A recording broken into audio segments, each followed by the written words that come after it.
میں سبیرہ گناہ ہوتے ہیں، معصوم فرماتے ہیں، وہ غسل اس نے کیا ہے وہ چھوٹے گناہ کو کفارہ کرتا ہے۔ اس آخری جو عشرہ چل رہا ہے رمضان المبارک کا، اس میں تو ایک شب قدر یہ برکتیں آتے ہیں، اس کے بعد ہے جو آغاز کی برکت ہے۔ نبی کریم صلی اللہ علیہ وسلم نے فرمایا رمضان کے آخری عشرے میں اعتکاف فرمایا کرتے تھے، اس میں خدا خود اعتکاف پر بیٹھا کرتے تھے۔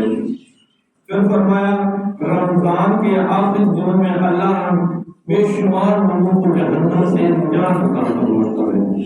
یہ وہ آخری عشرہ چل رہا ہے، اس میں اللہ بے شمار لوگوں کو جو جہنم کے لیے ان کے پروانے مل چکے ہوتے ہیں، اللہ ان کو بھی معاف فرما دیتا ہے جب ان کی اولاد نیک اعمال سر انجام دیتی ہے۔ پھر فرمایا اس لیے زیادہ سے زیادہ دعا، استغفار اور توبہ کرو۔ اس آخری عشرے میں زیادہ سے زیادہ انسان کو استغفار کرنی چاہیے، توبہ کرنی چاہیے اور قرآن مجید کی تلاوت بھی کرنی چاہیے۔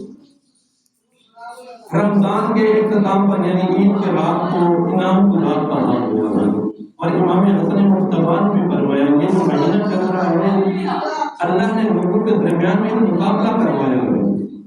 ہر انسان مقابلہ کرتا ہے، کچھ لوگ مقابلہ کرتے ہیں اپنے رشتہ داروں کے ساتھ کہ ان کی جو ہمارا ماموں کا بیٹا ہے کہ اس کی اولاد اچھی نوکری میں لگ گئی ہے یا انہوں نے یہ مال اکٹھا کر لیا ہے، ہم کیوں نہیں کرتے؟ مقابلے کے طور پر آ جاتے ہیں، اس مقابلے کو حسد کہتے ہیں، اور جب یہ حسد آ جاتا ہے پھر انسان کی راتوں کی نیندیں ختم ہو جاتی ہیں۔